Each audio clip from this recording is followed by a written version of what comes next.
ನಿಮ್ಗಿದು ಗೊತ್ತಾ? ಕರ್ನಾಟಕದಲ್ಲಿ 8 ಕೋಟಿ ಜನಸಂಖ್ಯೆ ಇದೆ. ಅದರಲ್ಲಿ 1 ಕೋಟಿ ಜನ ಮಾತ್ರನೇ ಹೆಲ್ತ್ ಇನ್ಶೂರೆನ್ಸ್ ತಗೊಂಡಿರೋದು. ಇಂಡಿಯಾದಲ್ಲಿ 30% ಪಾಪ್ಯುಲೇಷನ್ ಮಿಡಲ್ ಕ್ಲಾಸ್ ಇಂದ ಲೋವರ್ ಮಿಡಲ್ ಕ್ಲಾಸ್ಗೆ ಬರ್ತಾ ಇದ್ದಾರೆ. ಯಾಕೆ ಗೊತ್ತಾ? ಒಂದು ಒಳ್ಳೆ ಹೆಲ್ತ್ ಇನ್ಶೂರೆನ್ಸ್ ತಗೊಂಡಿಲ್ದೆ, ಮತ್ತೆ ಹಾಸ್ಪಿಟಲ್ ಬಿಲ್ ಕಟ್ಟಕ್ಕಾಗದೆ, ಪ್ರತಿಯೊಂದನ್ನು ಪ್ಲಾನ್ ಮಾಡ್ಕೊಂಡವರು ಯಾಕೆ ಅವ್ರ ಹೆಲ್ತ್ ಬಗ್ಗೆ ಗಮನ ಇಡ್ತಿಲ್ವಾ? ಇದೆಲ್ಲ ಪ್ರಶ್ನೆಗೆ ಈ ವಿಡಿಯೋದಲ್ಲಿ ಉತ್ತರ ಸಿಗುತ್ತೆ. ಹಲೋ, ನಮಸ್ಕಾರ, welcome to two brothers finance. ಈ ವಿಡಿಯೋದಲ್ಲಿ ಕಂಪ್ಲೀಟ್ ಹೆಲ್ತ್ ಇನ್ಶೂರೆನ್ಸ್ ಬಗ್ಗೆ ಡೀಟೇಲ್ ಆಗಿ ಎಕ್ಸ್ಪ್ಲೈನ್ ಮಾಡ್ತೀನಿ. ಸ್ಟೆಪ್ ಬೈ ಸ್ಟೆಪ್ ಹೆಂಗೆ ಹೆಲ್ತ್ ಇನ್ಶೂರೆನ್ಸ್ನ ತಗೊಬೇಕು ಅಂತ ಕಂಪ್ಲೀಟ್ ವಿಡಿಯೋ ನೋಡಿ. ಯಾವುದೇ ಕಾರಣಕ್ಕೂ ಮಿಸ್ ಮಾಡಬೇಡಿ. ಏನೇ ಒಂದು ಅರ್ಥ ಆಗಿಲ್ಲ ಅಂತ ಅಂದರೂ ಕಮೆಂಟ್ ಸೆಕ್ಷನಲ್ಲಿ ಕಮೆಂಟ್ ಮಾಡಿ. Let's start the video. Health insurance ಅಂದರೆ ಏನು? ಇದು ಯಾರಿಗೆ? ಒಂದು ಸಿಂಪಲ್ ಆಗಿ ಹೇಳ್ತೀನಿ ಕೇಳಿ. ಹೆಲ್ತ್ ಇನ್ಶೂರೆನ್ಸ್ ಅಂದರೆ ಒಂದು ಅಗ್ರಿಮೆಂಟ್ ನಿಮಗೆ ಮತ್ತೆ ಒಂದು ಹೆಲ್ತ್ ಇನ್ಶೂರೆನ್ಸ್ ಕಂಪನಿಗೆ. ಇವಾಗ ನೀವು ಯಾವುದೇ ಥರದ ಹೆಲ್ತ್ ಚೆನ್ನಾಗಿಲ್ಲದೆ ಹಾಸ್ಪಿಟಲಲ್ಲಿ ಅಡ್ಮಿಟ್ ಆದಾಗ ನಿಮ್ಮ ಕಂಪ್ಲೀಟ್ ಹಾಸ್ಪಿಟಲ್ ಬಿಲ್ನ ಆ ಕಂಪನಿನೇ ಕಟ್ಟುತ್ತೆ. ನೀವು ಪ್ರತಿ ತಿಂಗಳು ಆ ಕಂಪನಿಗೆ ಸ್ವಲ್ಪ ಅಮೌಂಟ್ನ ಕಟ್ತಾ ಹೋಗ್ಬೇಕು ಅಷ್ಟೇ. ಇಲ್ಲಿವರೆಗೂ ಹೇಳಿದ ಅರ್ಥ ಆಯ್ತಲ್ಲ? ಈ ಹೆಲ್ತ್ ಇನ್ಶೂರೆನ್ಸ್ ಯಾರಿಗೆ ಬೇಕು, ಯಾವಾಗ ಉಪಯೋಗ ಆಗುತ್ತೆ? ಒಂದು ಸಿಂಪಲ್ ಆಗಿ ಸ್ಟೋರಿ ಹೇಳ್ತೀನಿ. ಒಬ್ಬ ರಾಮು ಅಂತ ಇರ್ತಾನೆ, ಒಬ್ಬ ಹರಿ ಅಂತ ಇರ್ತಾನೆ. ಇಬ್ರು ಕೆಲಸ ಮಾಡ್ತಾ ಇರ್ತಾರೆ. ಒಂದೇ ತರ ಕೆಲಸ, ಇಬ್ರಿಗೂ ಒಂದೇ ಸಂಬಳ 50,000. ರಾಮು ಅವ್ರ ಮನೆಯಲ್ಲಿ ಎಕ್ಸ್ಪೆನ್ಸಸ್ನೆಲ್ಲ ನೋಡ್ಕೊಂಡು ಮತ್ತೆ ಮಿಕ್ಕಿದ ದುಡ್ಡನ್ನ ಸೇವಿಂಗ್ಸ್ಗೆ, ಇನ್ವೆಸ್ಟ್ಮೆಂಟ್ಗೆ, ಇನ್ಶೂರೆನ್ಸ್ಗೆ ಅಂತ ಇಟ್ಕೊಂಡಿರ್ತಾನೆ. ಆದ್ರೆ ಹರಿ ಅವ್ರ ಮನೆಯಲ್ಲಿ ಎಕ್ಸ್ಪೆನ್ಸಸ್ಗೆ ಅಂತ ಖರ್ಚು ಮಾಡಿಕೊಂಡು ಸೇವಿಂಗ್ಸ್ ತುಂಬಾ ಕಮ್ಮಿ ಮಾಡ್ತಾ ಇರ್ತಾರೆ. ಇನ್ಶೂರೆನ್ಸ್ ಏನು ತಗೊಂಡಿರಲ್ಲ. ರಾಮು ಅವ್ರ ಪೇರೆಂಟ್ಸ್ಗೆ ಸ್ವಲ್ಪ ಹೆಲ್ತ್ ಪ್ರಾಬ್ಲಮ್ ಆಗುತ್ತೆ, ಹಾಸ್ಪಿಟಲ್ಗೆ ಅಡ್ಮಿಟ್ ಮಾಡ್ತಾನೆ. ಇನ್ಶೂರೆನ್ಸ್ ಇದ್ದಿದ್ರಿಂದ ಇನ್ಶೂರೆನ್ಸ್ ಕ್ಲೈಮ್ ಆಗುತ್ತೆ. ಹಾಸ್ಪಿಟಲ್ ಅಲ್ಲಿ ₹1 ಕಟ್ಟೋ ಅವಶ್ಯಕತೆ ಬರಲ್ಲ. ಇನ್ನು 15 days ಅಲ್ಲಿ ರಿಕವರ್ ಆಗ್ತಾರೆ, ಮತ್ತೆ ಮನೆಗೆ ಬರ್ತಾರೆ. ಆದ್ರೆ ಹರಿ ಅವ್ರ ಮನೆಯಲ್ಲಿ ಹರಿ ಅವ್ರ ಪೇರೆಂಟ್ಸ್ಗೆ ಹೆಲ್ತ್ ಇಶ್ಯೂಸ್ ಬಂದಾಗ ಹಾಸ್ಪಿಟಲ್ಗೆ ಅಡ್ಮಿಟ್ ಮಾಡ್ತಾರೆ. ಆದ್ರೆ ಹೆಲ್ತ್ ಇನ್ಶೂರೆನ್ಸ್ ಇರೋದಿಲ್ಲ. 6 ಲಕ್ಷ ಹಾಸ್ಪಿಟಲ್ ಬಿಲ್ ಬರುತ್ತೆ. ಅದಕ್ಕೆ ಹರಿ ಅವ್ರದ್ದು ಸೇವಿಂಗ್ಸ್ನೆಲ್ಲ ತೆಗೆದು ಮತ್ತೆ ಹೊರಗಡೆಯಿಂದ ಸಹ ಲೋನ್ ತಂದು ಹಾಸ್ಪಿಟಲ್ನ ಬಿಲ್ ಕಟ್ಟಿ ಮನೆಗೆ ಬರ್ತಾರೆ. ರಾಮು ಅವ್ರ ಮನೆಯಲ್ಲಿ ರಿಕವರ್ ಆದ್ಮೇಲೆ ಡೇ ಟು ಡೇ ಮುಂಚೆ ಹೆಂಗಿತ್ತೋ ಅದೇ ತರನೇ ನಡೀತಾ ಹೋಗುತ್ತೆ. ಆದ್ರೆ ಹರಿಗೆ ಆ ತರ ಇರಲ್ಲ. ಇವಾಗ ತಂದಿರೋ ಸಾಲನ ಕಟ್ಟಬೇಕು, ಮತ್ತೆ ಸೇವಿಂಗ್ಸ್ನ ಕೂಡಿಕೊಬೇಕು, ಇದೆಲ್ಲ ಇರುತ್ತೆ. ಮತ್ತೆ ಕಷ್ಟ ಆಗುತ್ತೆ. ಒಂದು ಒಳ್ಳೆ ಮನೆ ತಗೊಬೇಕು, ಕಾರ್ ತಗೊಬೇಕು ಅಂತ ಇದ್ದಿದ್ ಕನ್ಸೆಲ್ಲ 1 ಸೆಕೆಂಡಲ್ಲಿ ಮಾಯ ಆಗುತ್ತೆ. ನಿಮ್ಮ ಕನ್ಸಿಗೆ ಲಕ್ಷ ಖರ್ಚಾಗ್ಬೋದೇನೋ, ಆದ್ರೆ ಒಂದು ಒಳ್ಳೆ ಹೆಲ್ತ್ ಇನ್ಶೂರೆನ್ಸ್ ತಗೊಬೇಕು ಅಂದ್ರೆ ₹500 ಅಥವಾ ₹1,000 ತಿಂಗಳಿಗೆ ಸಾಕಾಗುತ್ತೆ. ಅದಕ್ಕೆ ನೋಡಿ, ಒಂದು ಒಳ್ಳೆ ಹೆಲ್ತ್ ಇನ್ಶೂರೆನ್ಸ್ ನ ತಗೊಬೇಕು. ಅದಕ್ಕೋಸ್ಕರ ಪ್ರತಿಯೊಬ್ರು ಹೆಲ್ತ್ ಇನ್ಶೂರೆನ್ಸ್ ಬಗ್ಗೆ ಪ್ಲಾನ್ ಮಾಡ್ಕೊಂಡು ಒಂದು ಒಳ್ಳೆ ಹೆಲ್ತ್ ಇನ್ಶೂರೆನ್ಸ್ ನ ಈಗಲೇ ತಗೊಳ್ಳಿ. ಇವಾಗ ಸಿಚುವೇಶನ್ ಹಿಂಗಿದೆ. ಇನ್ನ ಇವಾಗ ಮೆಡಿಕಲ್ ಬಿಲ್ಸ್ ಅನ್ನೋವೆಲ್ಲ ಎಷ್ಟು ಜಾಸ್ತಿ ಆಗ್ತಾ ಇದೆ ನೋಡ್ತಾ ಇದೀರಲ್ಲ ನೀವೇನೆ. ಕೋವಿಡ್ ಬಂತು. ಕೋವಿಡ್ ಆದ್ಮೇಲೆ ಯಾವಾಗಾದ್ರೂ ಹಾಸ್ಪಿಟ್ಲಿಗೆ ಹೋದ್ರೆ, ಇಲ್ಲ ಏನಾದ್ರೂ ಆಪರೇಷನ್, ಸರ್ಜರಿ ಇಂಥವಕ್ಕೆಲ್ಲ ಹೋದ್ರೆ ಲಕ್ಷಗಳು ಖರ್ಚಾಗ್ತಾ ಇದೆ. ಅದನ್ನೆಲ್ಲ ಆಗ್ಬಾರ್ದು ಅಂತ ಅಂದ್ರೆ ಒಂದು ಹೆಲ್ತ್ ಇನ್ಶೂರೆನ್ಸ್ ತಗೊಂಡ್ರೆ ನಮ್ಗೆ ತುಂಬಾ ಉಪಯೋಗ ಆಗುತ್ತೆ. ಇದನ್ನ ನಾನು ಯಾಕೆ ಇಷ್ಟು ಸ್ಟ್ರೆಸ್ ಮಾಡಿ ಹೇಳಿದ್ದನ್ನೇ ಹೇಳ್ತಾ ಇದ್ದೀನಿ ಅಂತ ಅಂದ್ರೆ, ಇವಾಗ ಹಾಸ್ಪಿಟ್ಲಿಗೆ ಹೋಗ್ತೀರಾ, ಬಿಲ್ ಬರುತ್ತೆ. ಬಿಲ್ ನೋಡಿದಾಗ ಎಷ್ಟು ತುಂಬಾ ಜಾಸ್ತಿ ಬರುತ್ತೆ ಅಂತ ನಿಮ್ಗೆ ಗೊತ್ತು. ನಿಮ್ಗೆ ಎಷ್ಟು ಎಕ್ಸ್ಪೀರಿಯನ್ಸಸ್ ಇದೆ. ಹಾಸ್ಪಿಟ್ಲಿಗೆ ಹೋದಾಗ ನಿಮ್ಮ ಸೇವಿಂಗ್ಸ್ ನ ತೆಗಿಬೇಕಾಗುತ್ತೆ, ಹೊರಗಡೆಯಿಂದ ಬಡ್ಡಿಗೆ ಸಾಲ ತರಬೇಕಾಗುತ್ತೆ. ಇದನ್ನೆಲ್ಲ ನನ್ನ ಸುತ್ತಮುತ್ತ ಎಷ್ಟೋ ಜನನ್ನ ಇದೇ ತರನೇ ನೋಡ್ತಾ ಇದ್ದೀನಿ ನಾನು. ಇವಾಗ ಕರ್ನಾಟಕದಲ್ಲಿ 8 ಕೋಟಿ ಜನಸಂಖ್ಯೆ ಇದೆ. ಅದರಲ್ಲಿ 1 ಕೋಟಿ ಜನ ಹತ್ರ ಮಾತ್ರನೇ ಹೆಲ್ತ್ ಇನ್ಶೂರೆನ್ಸ್ ಇರೋದು.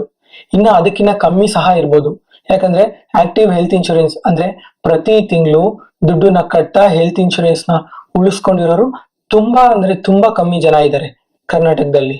ಇನ್ನ ಸಿಂಪಲ್ ಆಗಿ ಹೇಳ್ಬೇಕು ಅಂದ್ರೆ 100 ಜನ ಹಾಸ್ಪಿಟ್ಲಿಗೆ ಹೋದ್ರೆ ಅದರಲ್ಲಿ 2 ಅಥವಾ 3 ಮಾತ್ರನೇ ಹೆಲ್ತ್ ಇನ್ಶೂರೆನ್ಸ್ ಇಂದ ಹೊರಗಡೆ ಬರ್ತಾ ಇರೋದು. ಇನ್ ಮಿಕ್ಕಿ 97 ಜನನು ದುಡ್ಡು ಕಟ್ಟಿ ಹೊರಗಡೆ ಬರ್ತಾ ಇದ್ದಾರೆ. ಮತ್ತೆ ನೀವು ಕೇಳ್ಬೋದು, ಇಷ್ಟೆಲ್ಲ ಇಂಪಾರ್ಟೆನ್ಸ್ ಇದ್ರೆ ಗೌರ್ಮೆಂಟ್ ಏನು ಸಪೋರ್ಟ್ ಮಾಡಲ್ವಾ ಅಂತ. ಇಲ್ಲ, ಸಪೋರ್ಟ್ ಮಾಡ್ತಾ ಇದೆ. ಗೌರ್ಮೆಂಟ್ ಸಹ ಹೆಲ್ತ್ ಸ್ಕೀಮ್ ನ ಲಾಂಚ್ ಮಾಡಿದೆ. 2018 ಲಾಂಚ್ ಮಾಡಿದೆ. ಅದೇ ಯಶಸ್ವಿನಿ ಹೆಲ್ತ್ ಸ್ಕೀಮ್.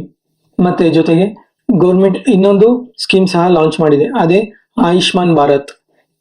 ಇವೆರಡು ಸ್ಕೀಮ್ ಬಗ್ಗೆನೂ ತಿಳ್ಕೊಬೇಕು ಅಂತ ಅಂದರೆ ಕಮೆಂಟ್ ಸೆಕ್ಷನಲ್ಲಿ ಕಮೆಂಟ್ ಮಾಡಿ. ಕಂಪ್ಲೀಟ್ ವಿಡಿಯೋನ ಮತ್ತೆ ಎಕ್ಸ್ಪ್ಲೈನ್ ಮಾಡ್ತೀನಿ. ಮತ್ತೆ ಎಲ್ಲನೂ ಇದರಲ್ಲೇ ಇನ್ಕ್ಲೂಡ್ ಮಾಡ್ತಾ ಹೋದ್ರೆ ತುಂಬಾ ಕನ್ಫ್ಯೂಷನ್ ಆಗುತ್ತೆ. ಇದ್ರ ಬಗ್ಗೆ ತಿಳ್ಕೊಳ್ಳೋದೇ ತುಂಬಾ ಜಾಸ್ತಿ ಇದೆ ಇದನ್ನ. ಮತ್ತೆ ಗೌರ್ಮೆಂಟ್ ಇಂದ ಇನ್ನ ಒಂದು ಬೆನಿಫಿಟ್ ಇದೆ. ಯಾರಿಗೆ ಅಂತ ಅಂದ್ರೆ ಇನ್ಕಮ್ ಟ್ಯಾಕ್ಸ್ ಕಟ್ತಾರಲ್ವಾ ಅವ್ರಿಗೆ. ಇನ್ಕಮ್ ಟ್ಯಾಕ್ಸ್ ಅಲ್ಲಿ ಸೆಕ್ಷನ್ 80D ಅಂತ ಇರ್ತದೆ. ಆ ಸೆಕ್ಷನ್ ಅಲ್ಲಿ ಹೆಲ್ತ್ ಇನ್ಶೂರೆನ್ಸ್ ನನಗೆ ಅಂತ ತಗೊಂಡೆ ಅನ್ಕೊಳ್ಳಿ. ಅದರಲ್ಲಿ ಸೆಕ್ಷನ್ 80D ಅಲ್ಲಿ 25,000 ನಾನು ಕ್ಲೈಮ್ ಮಾಡ್ಕೊಬಹುದು. ಮತ್ತೆ ನನ್ನ ಜೊತೆಗೆ ನಮ್ಮ ಪೇರೆಂಟ್ಸ್ಗೂ ನಾನೇ ಹೆಲ್ತ್ ಇನ್ಶೂರೆನ್ಸ್ ತಗೊಂಡೆ, ಮತ್ತೆ ಅದಕ್ಕೂ 25,000 ಕ್ಲೈಮ್ ಮಾಡ್ಕೊಬಹುದು. ಟೋಟಲ್ 50,000 ಹೆಲ್ತ್ ಇನ್ಶೂರೆನ್ಸ್ ಅಲ್ಲಿ ಕ್ಲೈಮ್ ಮಾಡ್ಕೊಬಹುದು. ಇನ್ಕಮ್ ಟ್ಯಾಕ್ಸ್ ಕಟ್ಟೋರ್ಗೆ ಮಾತ್ರ ಇದು. ಗೌರ್ಮೆಂಟ್ ಇಷ್ಟು. ಮತ್ತೆ ಪ್ರೈವೇಟ್ ಸೆಗ್ಮೆಂಟ್ ಅಲ್ಲಿ ಇಂಡಿಯಾದಲ್ಲಿ 31 ಕಂಪ್ನೀಸ್ ಇದೆ ಹೆಲ್ತ್ ಇನ್ಶೂರೆನ್ಸ್ ಕೊಡೋ ಕಂಪ್ನಿಗಳು. ಇದು ಅದರ ಲಿಸ್ಟ್. ಜೊತೆಗೆ ತುಂಬಾ ಕಂಪ್ನೀಸ್ ಇದೆ, ತುಂಬಾ ಅಂದ್ರೆ ತುಂಬಾ ಪಾಲಿಸೀಸ್ ಇದೆ. ಲಕ್ಷ ರೂಪಾಯಿಂದ ಕೋಟಿ, 2 ಕೋಟಿ, 3 ಕೋಟಿವರೆಗೂ ಈ ಕಂಪ್ನೀಸ್ ಆಫರ್ ಮಾಡುತ್ತೆ. ಅದನ್ನೆಲ್ಲ ಪ್ರತಿಯೊಂದನ್ನು ತಿಳ್ಕೊಳೋಣ. ಯಾವ ತರ ಯಾವ ಹೆಲ್ತ್ ಇನ್ಶೂರೆನ್ಸ್ ತಗೊಬೇಕು, ನಾವ್ ಏನೇನ್ ಚೆಕ್ ಮಾಡ್ಬೇಕು, ಏನೇನ್ ಮಾಡ್ಬೇಕು, ಯಾವ್ಯಾವ ತರ ಹೆಲ್ತ್ ಇನ್ಶೂರೆನ್ಸ್ ಇವಾಗ ತಗೊಂಡ್ರು ನಮ್ಗೆ ನೆಕ್ಸ್ಟ್ ಇವಾಗ ನಮ್ಗೆ ಅಷ್ಟು ಹೆಲ್ತ್ ಇನ್ಶೂರೆನ್ಸ್ ನ ಬಳಸೋ ಅವಶ್ಯಕತೆ ಬರಲ್ಲ. ಯಾಕಂದ್ರೆ ನಾವು 20-25 ಈ ಏಜ್ ಅಲ್ಲಿ ಇರ್ತೀವಿ, ಇಲ್ಲಾಂದ್ರೆ 30 ಏಜ್ ಅಲ್ಲಿ ಇರ್ತೀವಿ. ಆದ್ರೆ ನಮ್ಗೆ ಯಾವಾಗ ತುಂಬಾ ಹೆಲ್ತ್ ಇನ್ಶೂರೆನ್ಸ್ ಉಪಯೋಗ ಆಗುತ್ತೆ ಅಂತ ಅಂದ್ರೆ 40, 50, 60 ಈ ಟೈಮಲ್ಲೆಲ್ಲ ತುಂಬಾ ಉಪಯೋಗ ಆಗುತ್ತೆ ಹೆಲ್ತ್ ಇನ್ಶೂರೆನ್ಸ್ ಅನ್ನೋದು. ಇವಾಗ ಹೆಲ್ತ್ ಇನ್ಶೂರೆನ್ಸ್ ಅಂತ ಬಂದ್ರೆ ಎಲ್ಲರಿಗೂ ಸ್ವಲ್ಪ ಡೌಟ್ ಇದೆ. ನಮ್ಮ ಇವಾಗ 60 ಏಜ್ ದಾಟದವರೆಗೂ ಹೆಲ್ತ್ ಇನ್ಶೂರೆನ್ಸ್ ಕೊಡ್ತಾರಾ ಅಂತ ಎಲ್ಲ. ಆದ್ರೆ ಹೆಲ್ತ್ ಇನ್ಶೂರೆನ್ಸ್ಗೆ ಯಾವುದೇ ತರದ ಏಜ್ ರಿಸ್ಟ್ರಿಕ್ಷನ್ಸ್ ಇರಲ್ಲ. ಇವಾಗ ಹುಟ್ಟಿರೋ ಪಾಪುಗೆ 90 ಡೇಸ್ ಇಂದನೂ ಹೆಲ್ತ್ ಇನ್ಶೂರೆನ್ಸ್ ನ ಕೊಡ್ತಾರೆ. 100 ಇಯರ್ಸ್ ಬಂದಿರೋರ್ಗೂ ಸಹ ಹೆಲ್ತ್ ಇನ್ಶೂರೆನ್ಸ್ ಕೊಡ್ತಾರೆ. ಆದ್ರೆ ಪ್ರೀಮಿಯಂ ಜಾಸ್ತಿ ಆಗುತ್ತೆ, ಕಟ್ಟೋ ದುಡ್ಡು ನಾವು ಜಾಸ್ತಿ ಕಟ್ಬೇಕಾಗುತ್ತೆ ಅಷ್ಟೇ. ಮತ್ತೆ ಹೆಲ್ತ್ ಇನ್ಶೂರೆನ್ಸ್ ಡಯಾಬಿಟಿಕ್ ಪೇಷಂಟ್ಗೆ ಕೊಡ್ತಾರಾ? ಹೌದು, ಕೊಡ್ತಾರೆ. ಡಯಾಬಿಟಿಕ್ ಪೇಷಂಟ್ ಸಹ ಹೆಲ್ತ್ ಇನ್ಶೂರೆನ್ಸ್ ಕೊಡ್ತಾರೆ. ಆದ್ರೆ ಕೊಡೋದಕ್ಕೂ ಮುಂಚೆ ಸ್ವಲ್ಪ ಟೆಸ್ಟ್ ಎಲ್ಲ ಮಾಡಿ ಕೊಡ್ತಾರೆ. ಈ ಹೆಲ್ತ್ ಇನ್ಶೂರೆನ್ಸ್ ಸ್ಮೋಕ್ ಮಾಡೋರ್ಗೂ, ಆಲ್ಕೋಹಾಲ್ ತಗೊಳೋರ್ಗೂ ಕೊಡ್ತಾರಾ ಅಂತ ಅಂದ್ರೆ ಕೊಡ್ತಾರೆ.